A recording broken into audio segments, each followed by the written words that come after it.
Hello, today with me and the Talkin really. So today's quick video is about the heat waves that we're having.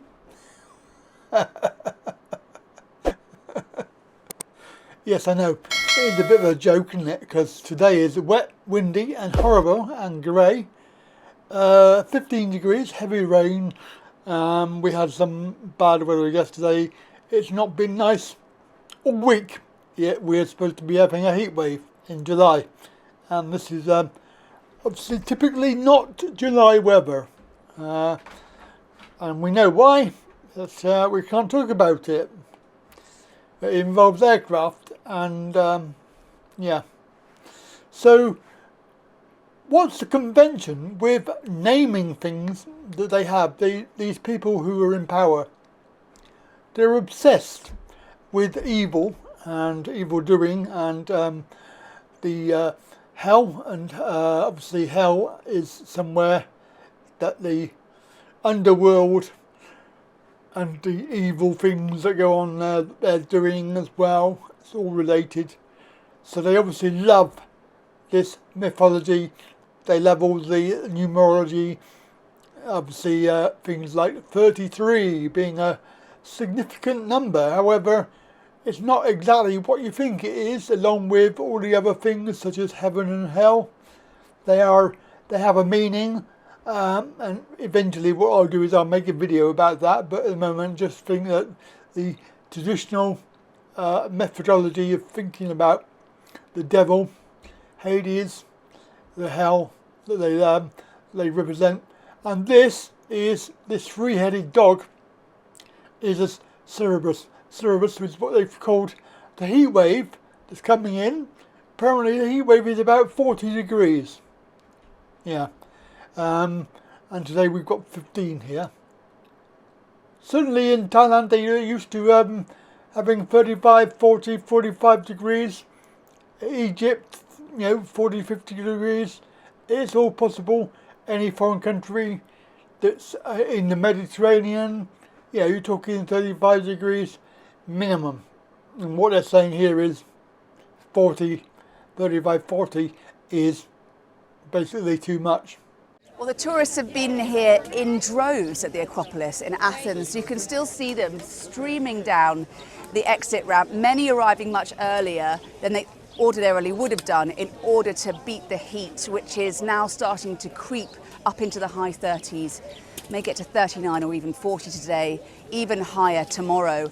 And there's many more tourists, brave tourists now, because it's so hot, waiting to get in. You can see that big shade tent there has been put up to keep people out of harm's way. Lots of people there fanning themselves, using parasols, anything to stay cool. The Red Cross has set up a tent nearby in order to hand out water.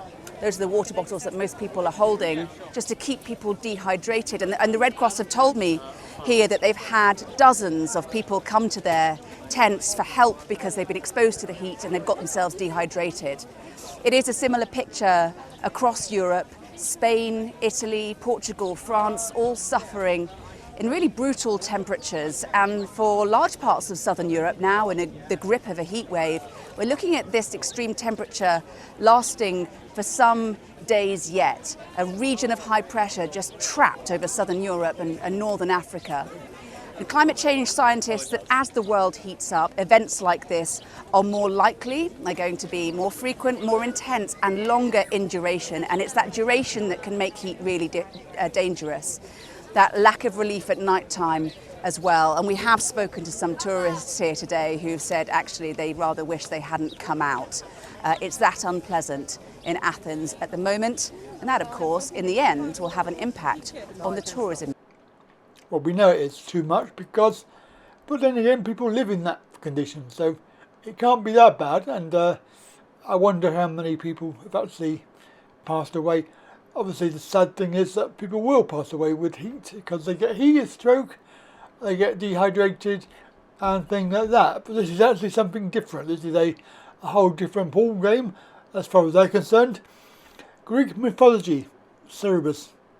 it means that it's the Hounds of Hades. It's a multi-headed dog that guards the gates of the underworld, and it prevents the dead from leaving.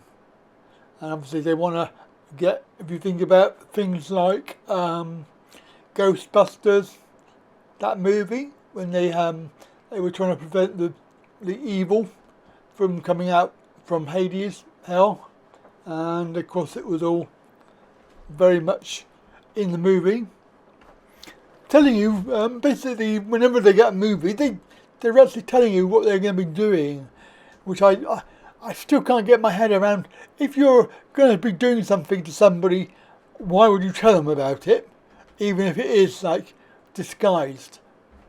Because that's what they do. They make movies, they make things that are telling you exactly the plan, and certainly, you know, things like Event 201 that they planned it out, and then of course the following year we had the real thing. So they were telling you what they were going to be doing, but obviously not many people listen to that because they're blind and they blindly believe what they're told. But this is a mythological beast in the underworld, guarding the dead from leaving, but also prevent getting people in there and not letting them out again. The Greek mythology.com, and of course the Hound of Hades guards the gates of the underworld and make sure that the people that entered, they never left. There's also some other relationships there that I'm not familiar with because I don't study this subject matter, but I'm sure that you can tell me in the comments about this. So the whole story there is all about naming. Now, why do they need to name something like that? In the same way that they mentioned the various strains. So they had Omicron, which was a anagram, as you well know, an anagram of moronic, because it was. And then you've got stupid names like monkeypox and other strains that they had, various things. If you've seen my videos, you know what there is. But they need to name these things. They need to make it obvious to people, even if they turn around and say, well, you never told me. And they can turn around and say, well, yes, we did. We told you. But why they need to tell you, I don't know. I don't fathom that. If I've got an evil plan and I want to do it, I'm not going to be telling people what I'm going to be doing. I'm just going to do it. So it would appear that there's another heat wave. So we've had one, and according to LBC, there's another one. And I'm highlighting this because of the name. And we were talking about naming just now. So obviously the ceberus is the first. Now it's charon. And next heat wave with temperatures hitting at 47 degrees. And the story there obviously pushing the idea that this is a problem because temperatures are set to rise in Italy and Europe. But I want to know where this heat wave is because it's horrible today. So yeah, charon. Shall we see what charon means in Greek mythology? So we have charon. Charon in Greek mythology is basically a ferryman of Hades. Remember before we had Hades? Well, he's a ferryman who separates the worlds of the living and the dead. Archaeology confirms that in some burials, low-value coins were placed in or near the mouth or next to the urn, and this has been taken to confirm at least some aspects of this, i.e. you're paying the ferryman for going across into the next world, the underworld.